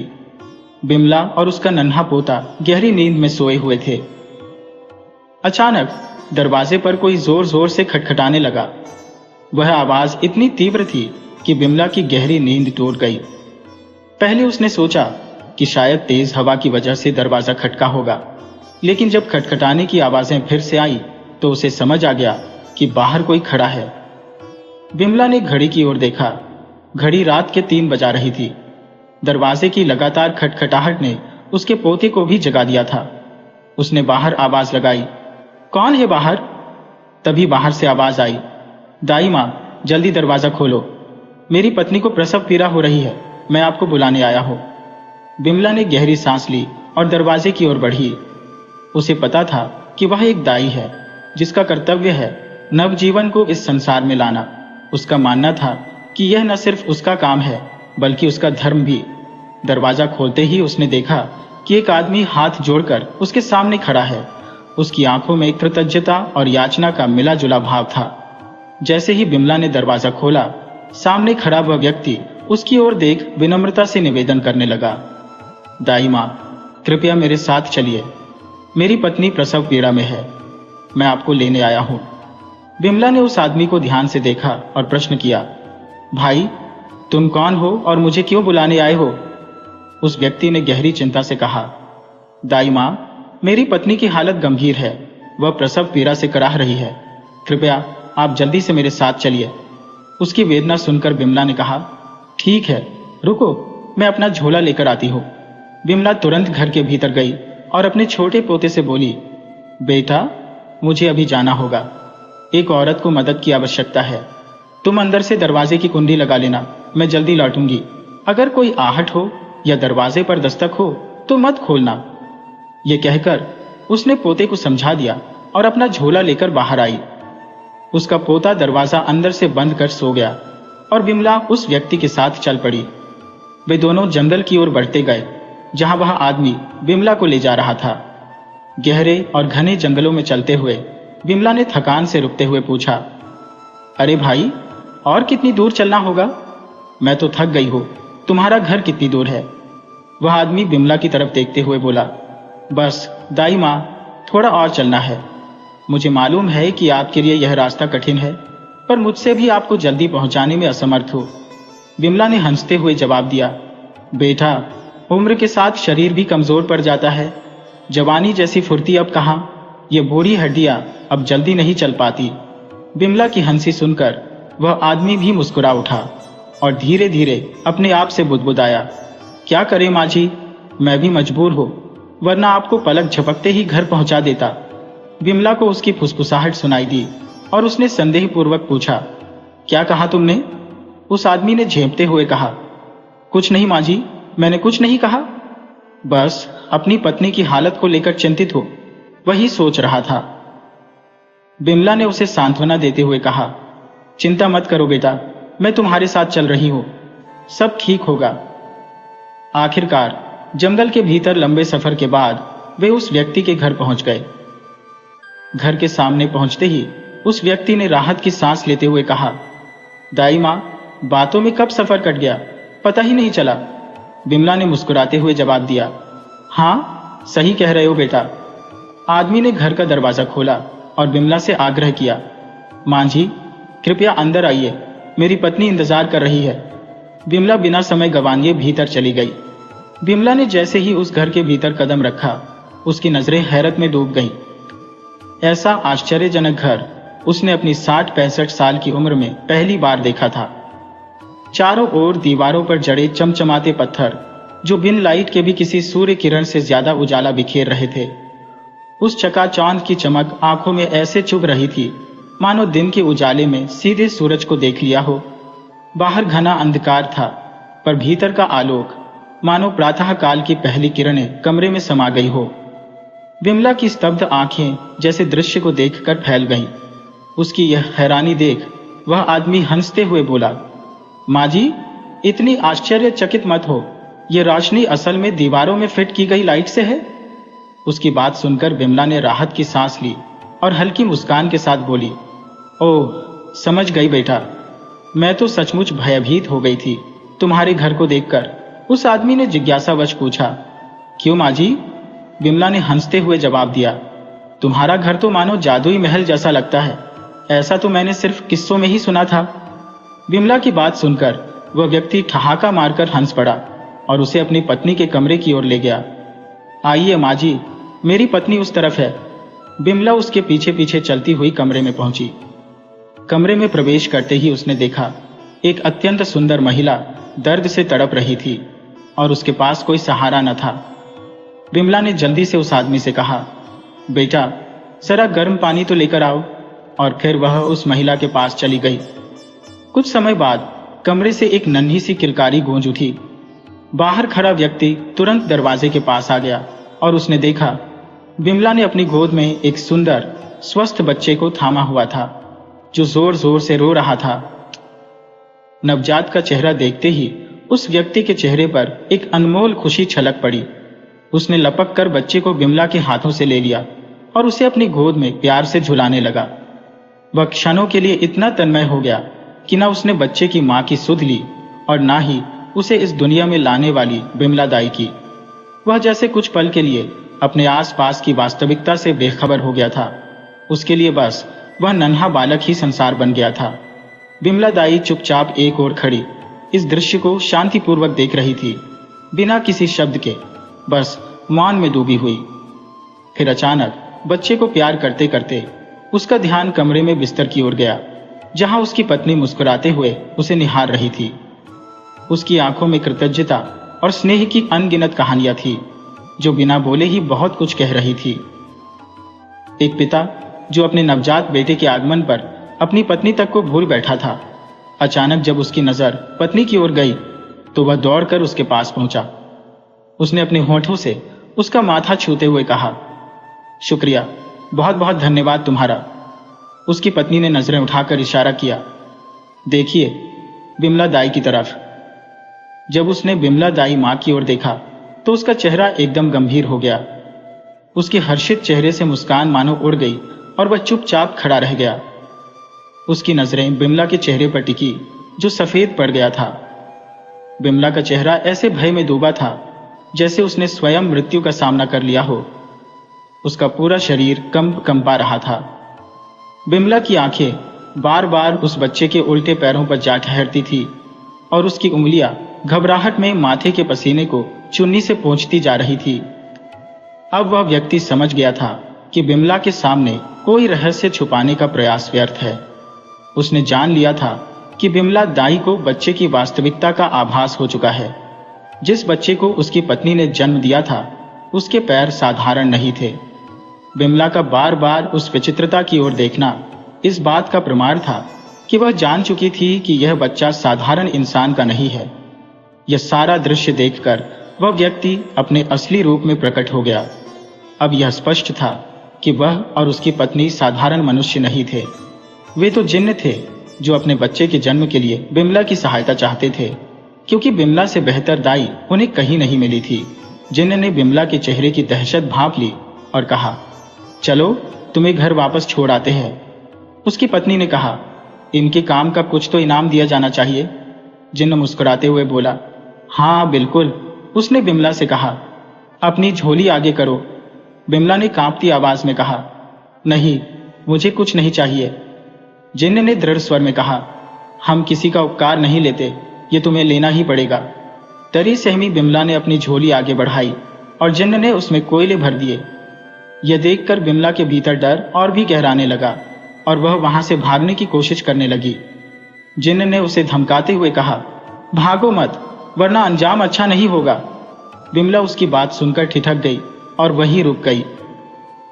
जिन्न बिमला के पास आया और धीरे से बोला, आगे का रास्ता घने जंगलों से होकर गुजरता है और इन जंगलों की भूल भुलैया में केवल मुझे ही दिशा का ज्ञान है। ऐसे में तुम्हारे साथ कुछ भी अनहोनी हो सकती है। बुढ़िया की तो जैसे ही यह सुनकर सांसें अटक गई और वह भयावह जिन्न उसके साथ साथ चल पड़ा। बिमला दाई जो पहले से ही खौफ के साए में डूबी हुई थी, उसके कदम भी डर के मारे तेजी से जिन्न के पीछे हो लिए। जिन्न ने जो उसकी झोली में कोयले भर दिए थे, वे कोयले धीरे धीरे रास्ते में झड़ते चले गए। जैसे तैसे बिमला अपने घर के दरवाजे तक पहुंची। उसने डरते डरते पीछे मुड़कर देखा तो देखा कि उसके पीछे कोई नहीं था। वह अकेली थी और जिन्न मानो हवा में घुल गया था। बिमला ने घबराहट में दरवाजा जोर जोर से खटखटाया और जब उसका पोता दौड़कर दरवाजा खोलने आया तो वह हड़बड़ाते हुए भीतर घुस गई और झटपट दरवाजे की कुंडी चढ़ा दी। उसकी हालत देखकर उसका पोता हैरान रह गया। उसने पूछा, अम्मा, क्या हुआ है? आप इतनी घबराई हुई क्यों है? पर डर के मारे बिमला की जुबान जैसे तालू से चिपक गई थी। उसकी सांसें हाँफ रही थी और दिल की धड़कनें तेज हो रही थी। फिर उसका पोता जल्दी से एक गिलास पानी भरकर लाया और अपनी दादी को पिलाया। पानी की कुछ खूंटों ने बिमला की धड़कनों को थोड़ा थाम लिया। वह अपने बिस्तर पर बैठ गई और धीरे धीरे सारा किस्सा अपने पोते को सुना दिया। जब उसने जिन्न के बारे में सुना तो उसका पोता भी कांप उठा। बिमला ने उसे बताया, इतनी दूर ले जाकर ऊपर से कोयले का उपहार दे दिया। जैसे ही उसने अपनी झोली झाड़ी, उसकी आंखें विस्मय में चौड़ी हो गईं। झोली से कोयले की जगह चमकते हीरे मोती बिखरने लगे। दादी और पोते दोनों चकित रह गए, मानो किसी चमत्कार का साक्षात्कार कर रहे हो। बिमला अवाक रह गई, क्योंकि जिन्न ने तो उसे कोयले दिए थे। असल में वे कोयले नहीं थे, बल्कि बहुमूल्य रत्न थे, जिन्हें जिन्न ने अपनी मायावी शक्ति से कोयले का रूप दे दिया था। चूंकि अब जिन्न वहां नहीं था, उसका जादू भी समाप्त हो चुका था और वे रत्न अपने असली रूप में लौट आए थे। यह किस्सा बिमला की जिंदगी का सबसे अद्भुत और रहस्यमयी अनुभव बन गया था। वह जब भी यह घटना सुनाती, उसकी आंखों में भय और विस्मय की चमक उभर आती। दोस्तों, यह कहानी बताती है कि कैसे एक साधारण दायिका का सामना जिन्न से हुआ और उसे उपहार स्वरूप हीरे मोती मिले। अगर आपको हमारी कहानी पसंद आई हो तो कृपया हमारे चैनल को लाइक करें, सब्सक्राइब करें और शेयर करें।